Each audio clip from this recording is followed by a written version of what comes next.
हाय दोस्तों, इंडिसेस और एक्सपोनेंट से रिलेटेड इस दूसरे लेक्चर में हम सॉल्व करेंगे कुछ क्वेश्चंस रिलेटेड टू इंडिसेस और एक्सपोनेंट्स। और क्वेश्चंस सॉल्व करने से पहले एक बात, you have to understand yourself as a warrior. अब तुम योद्धा हो और क्वेश्चन सामने दुश्मन, और तुमने मिनिमम टाइम क्वेश्चन सोल्व करने से पहले again I am telling you कि first pause the video and try to solve the question yourself, and after trying yourself see the solution of the question. अगर हम बात करें इस पहले क्वेश्चन की, तो ये पहला क्वेश्चन हमें बोलता है a is equal to b to the power 2x, b equal to c to the power 2y, c equal to a to the power 2z, and we have to prove x, y, z is equal to 1 by 8। अब यहां बात आती है कि x, y, z क्या है, powers में है और a, b, c बेस में है, तो हमें x, y, z 1 by 8 prove करना है। तो इट मींस हमें पावर्स में कोई ना कोई रिलेशन चाहिए। अगर पावर्स में कोई ना कोई रिलेशन चाहिए, बेसिस सेम है, वैल्यूज इक्वल है, तो वो इक्वलिटी केवल तभी होल्ड करेगी जब इंडिसेस भी इक्वल हो। यानी हम यूज करेंगे इस क्वेश्चन को सॉल्व करने के लिए ये प्रॉपर्टी कि अगर x की power n is equal to x की power n, then this implies n is equal to n। अगर इस प्रॉपर्टी को यूज करेंगे तो जरा देखिए कैसे। किसी भी एक रेशियो को ले लेते हैं, मान लो हमने ले लिया कोई भी एक रेशियो से a is equal to b raise to the power 2x हमने ले लिया। अगर a is equal to b raise to the power 2x हमने ले लिया, तो अब b हमारे पास c की टर्म में है, c हमारे पास a की टर्म में है, तो इस b को b a की टर्म में ले आएंगे। कैसे? This implies a is equal to b की power 2x, b is given in terms of c, तो लिख देते हैं इसे c की power 2y that is b और raise to the power 2x। अब प्रॉपर्टी यूज करते हैं a to the power n raise to the power n is equal to a to the power m into n। अब अगर इस property को use करते हैं तो ये क्या हो जाता है, c raise to the power 4xy। अब हमें पता है LHS में a है, RHS में c है, बट c को भी तो लिखा जा सकता है भाई a की पावर में, और a की पावर में अगर लिखा जा सकता है c को तो लिख देते हैं this implies LHS that is a equal to c को रिप्लेस कर देते हैं इन टर्म्स ऑफ a, तो ये हो जाएगा a to the power 2z raise to the power 4xy। फिर से लगा देते हैं ये वाली property a to the power m to the power n is equal to a to the power mn, और दिस प्रॉपर्टी को यूज करने के बाद हमें मिलेगा a is equal to a to the power 2z into 4xy, it means 8xyz। अब आ जाते हैं ऊपर वाली प्रॉपर्टी पे। एक्सपोनेंशियल एक्सप्रेशंस की वैल्यूज इक्वल हैं और बेसिस सेम है, तो ये केवल तभी पॉसिबल है जब इंडिसेस भी इक्वल हो। इसका मतलब इन एक्सपोनेंशियल रिलेशंस की इक्वलिटी के लिए पावर्स भी इक्वल यानी इंडिसेस भी इक्वल होने चाहिए। अगर इंडिसेस इक्वल होने चाहिए तो यहाँ LHS में a की पावर कितनी है 1 इक्वल टू RHS में a की पावर कितनी है 8xyz, और this will give you xyz is equal to 1 by 8, और शायद यही आपने प्रूव करना था। अब बात करते हैं दूसरे क्वेश्चन की। दूसरे क्वेश्चन में हमें क्या बोलता है 4 raise to the power x minus 1 into 0.5 raised to the power 3 minus 2x equal to 1 by 8 raised to the power x, और हमने फाइंड करनी है वैल्यू ऑफ x। अब अगर यहां देखें तो 0.5 इज 1 by 2, तो इट मींस यहां भी ये 2 की पावर की फॉर्म में लिखा जा सकता है, ये भी 2 की पावर की फॉर्म में, और ये भी। और फिर से अगर बेसिस सेम होंगे, एक्सपोनेंशियल एक्सप्रेशंस इक्वल होंगे, तो उनके इंडिसेस भी इक्वल होने चाहिए। तो इसका मतलब इसे सॉल्व करने के लिए भी हमें यूज करनी पड़ेगी यही प्रॉपर्टी। अब जरा देखिए कैसे। दिस इंप्लाइज 4 मतलब 2 रेज टू द पावर 2 की पावर x माइनस 1। अब 0.5 बोले तो 0.5 मीन्स 5/10, 5/10 मीन्स 1/2, तो it means it will be 1/2 raise to the power 3 minus 2x equal to 1 upon 2 raised to the power 3. 8 can be written as 2 raised to the power 3 raised to the power x.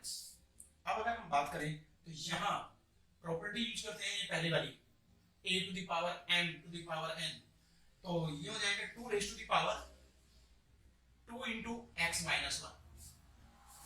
ये दोनों powers multiply हो जाएंगे आपस में, 1 की power any number will give 1 only, तो into 1 upon यहां हो जाएगा 2 raise to the power 3 minus 2x। कौन सी प्रॉपर्टी यूज की हमने यहां, a अपॉन b की power n is equal to a की पावर n अपॉन b की power n। This is equal to again 1 raise to the power any number will be 1 upon 2 raise to the power 3 raise to the power x, 2 raise to the power 3 raise to the power x। Now this will give us 2 raised to the power 2x minus 2, 2 raised to the power 2x minus 2 upon 2 raised to the power 3 minus 2x equal to 1 upon 2 raised to the power 3x. Again the same property, 3 into x, so 3x. Now this will give us, अब चूंकि यहाँ RHS में ऊपर 1 है तो इधर वाली powers 2 की नीचे ले आते हैं। अगर पावर्स ऊपर से नीचे आएंगी तो साइन कैसा हो जाएगा, नेगेटिव। अगर नेगेटिव हो जाएगा, क्यों ऐसा, because a can be written as 1 upon a raise to the power minus 1 या फिर a to the power minus 1 equal to 1 upon a। अब अगर ऐसा है तो इसको नीचे ले आते हैं, ये हो जाएगा 1 upon 2 raise to the power 3 minus 2x और उसमें से माइनस कर देंगे 2x माइनस 2। जब भी कभी माइनस यहां है बीच में तो हमेशा ब्रैकेट लगा के तब माइनस बाहर रखो, equal to 1 upon 2 raise to the power 3x।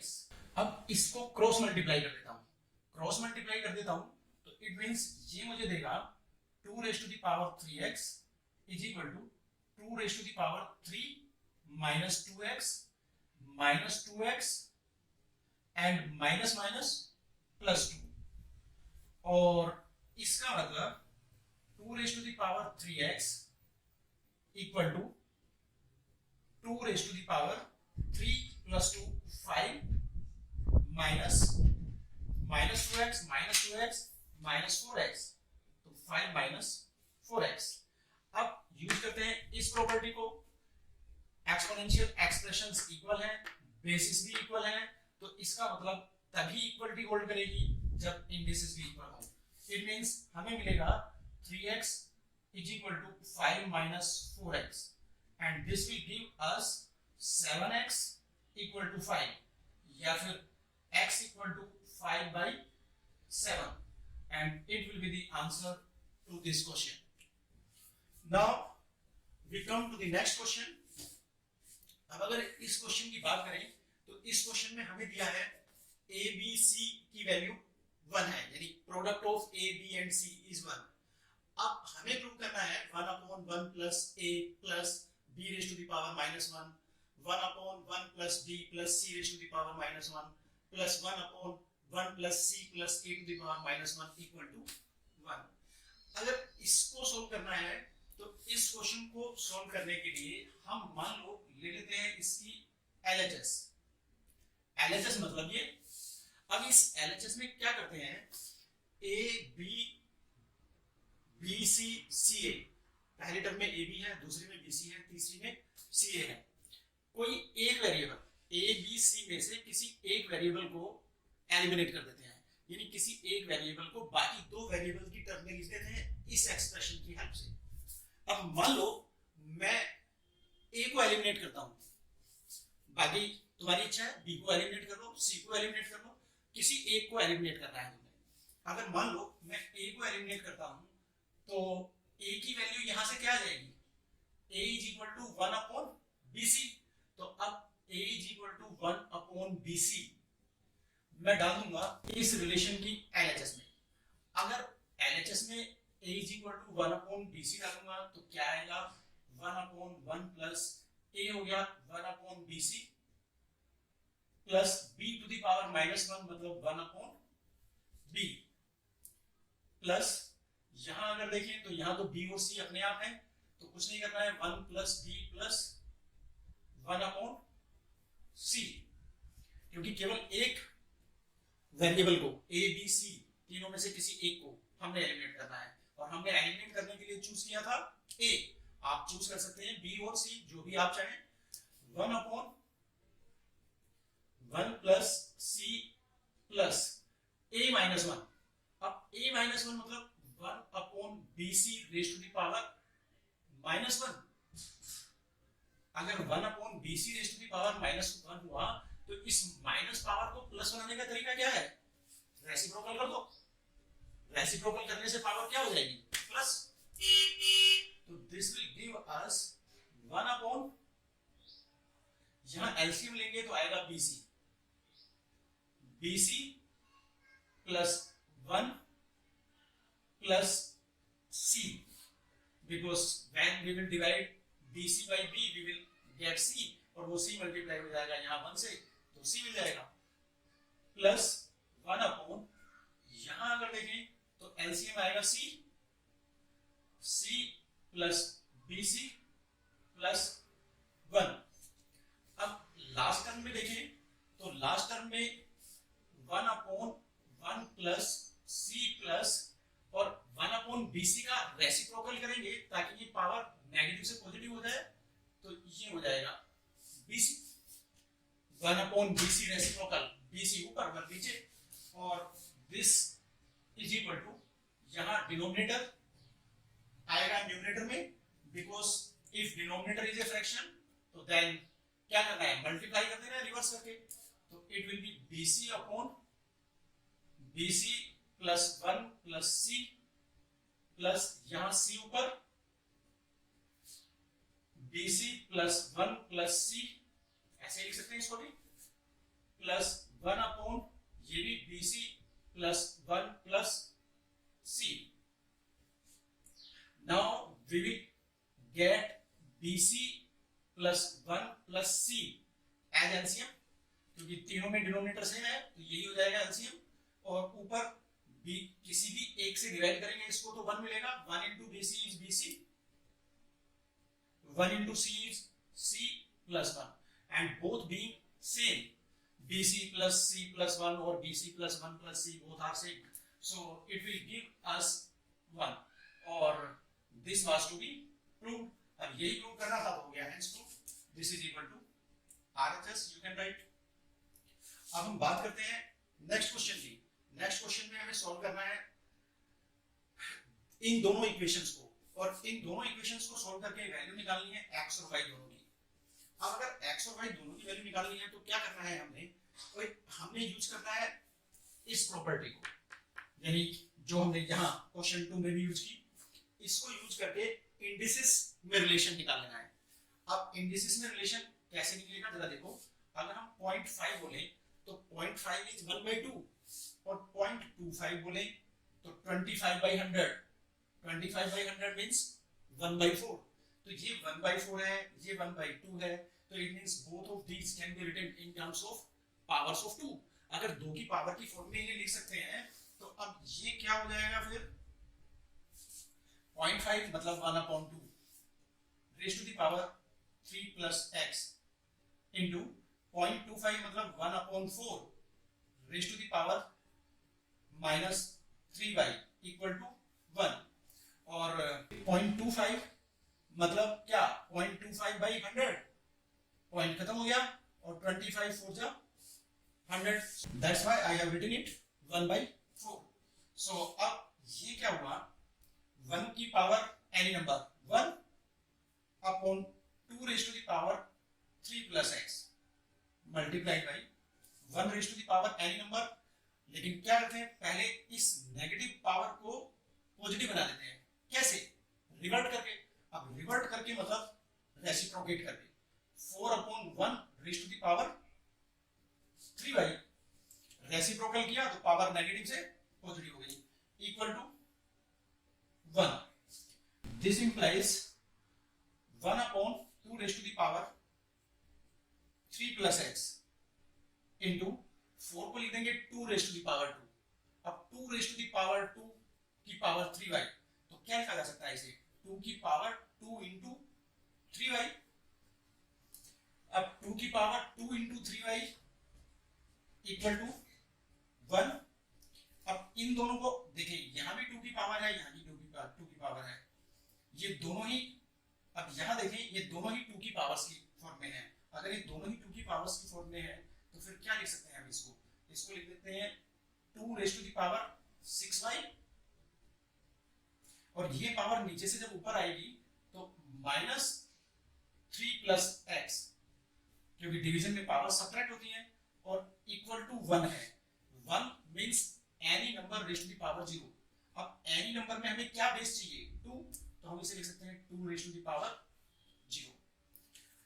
Exponential expressions equal है, बेसिस भी सेम है, तो इक्वलिटी तभी होल्ड करेगी जब ये इंडिसेस भी इक्वल हो।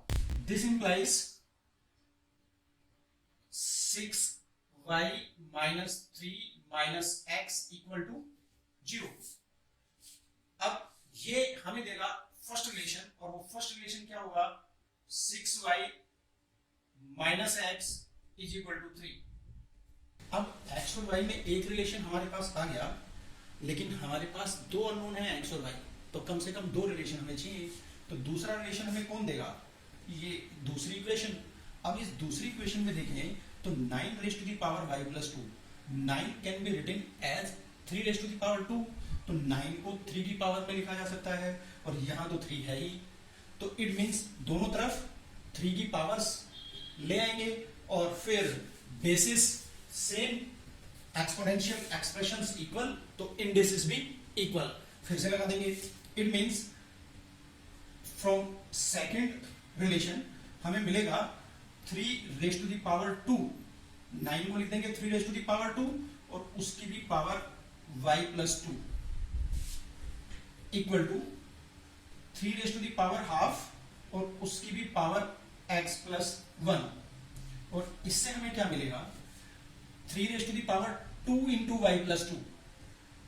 इस प्रॉपर्टी से a to the power m to the power n, a to the power mn, अगर ये 3 raise to the power 2 into y plus 2 हो जाएगा, तो क्या लिखोगे इसे, 3 रेज़ टू द पावर 2 की y से भी मल्टीप्लाई, 2y प्लस 2 की 2 से मल्टीप्लाई प्लस 4, तो ये 2y प्लस 4, और यहाँ 3 raise to the power 1/2 into x plus 1, तो x प्लस 1/2। अब एक्सपोनेंशियल एक्सप्रेशन इक्वल है, बेसिस सेम है, तो इक्वलिटी के लिए इंडिसेस भी इक्वल होने चाहिए। इसका मतलब हमारे पास आना चाहिए 2y plus 4 is equal to x plus 1/2, और इससे हमें क्या मिलेगा, 4y plus 4 to the 8 equal to x plus 1। This implies 4y minus x is equal to 1 minus 8, that is -7। ये दूसरा रिलेशन आ गया। अब अगर हम देखें तो इन दोनों रिलेशंस में x के कोफिशिएंट सेम है, यहां भी -1, यहां भी -x मींस -1। अब अगर मैं इस फर्स्ट वाले में से माइनस कर दूं सेकंड को, तो सब्ट्रैक्टिंग 2 फ्रॉम 1, 6y में से 4y जाएगा, तो हमारे पास बचेगा 2y, माइनस एक्स में से माइनस करेंगे माइनस एक्स को, तो minus x minus minus x means minus x plus x, and minus x plus x will get cancelled, तो हमारे पास उधर बचेगा 3 minus -7 minus minus plus 3 plus 7 will be 10, so y हो जाएगा 10/2 यानी 5।